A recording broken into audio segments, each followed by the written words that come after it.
Once upon a time, in the heart of a vast savannah, there lived a proud and greedy lion named Ngolo.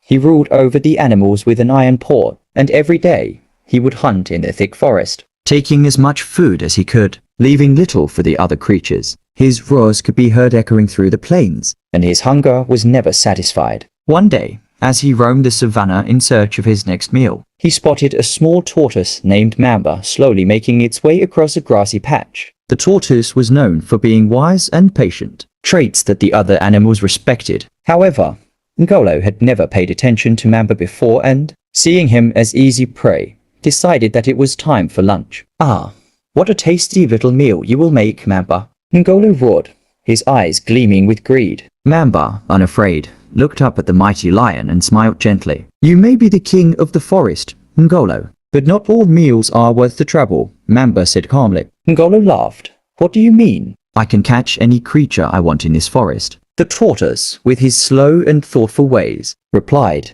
"I have a challenge for you, Ngolo.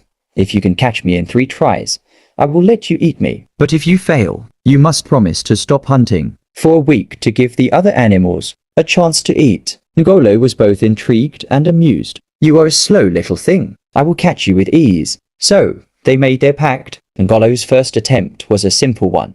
He lunged at Mamba with all his strength. But Mamba swiftly ducked into his shell. Ngolo growled in frustration, but prepared for the next try. For his second attempt, Ngolo circled around Mamba, trying to trap him in the tall grass. But Mamba cleverly moved in a zigzag pattern, making it impossible for the lion to predict his movements. After several minutes of this, Ngolo was panting heavily. Realizing he could not keep up. "How is it that you move so quickly despite your small legs?" Ngolo asked, genuinely puzzled. Mamba smiled. "Sometimes strength lies in patience, not speed." Finally, Ngolo, now exhausted and growing angry, prepared for his last attempt. He charged forward with all his might, determined to catch the tortoise. But just before he could strike, Mamba did something unexpected. Instead of running or hiding, he stood still and quietly whispered to the earth. The ground beneath him trembled slightly. A large rock, unnoticed before, rolled down the hill and blocked his path. Ngolo was stunned and confused. He had never seen anything like it. His last effort failed,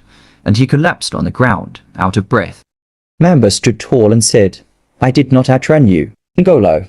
I only listened to the land and understood that wisdom is often hidden in the quiet spaces, not just in strength or speed." The lion, humbled, looked at Mamba and nodded slowly. "You have taught me a lesson, little tortoise." "I was too greedy, taking everything without thought. I will honor my word." "I will stop hunting for a week and allow the others to eat." From that day on, Ngolo's hunger for power and greed lessened. He would sometimes seek advice from Mamba, and the two became unlikely friends. The animals of the savannah were grateful for the balance that returned to their home. And so, the wise tortoise showed the mighty lion that there is more to strength than might. And sometimes, even the smallest creature can teach the greatest lessons. Moral of the story: greed and haste can lead to downfall,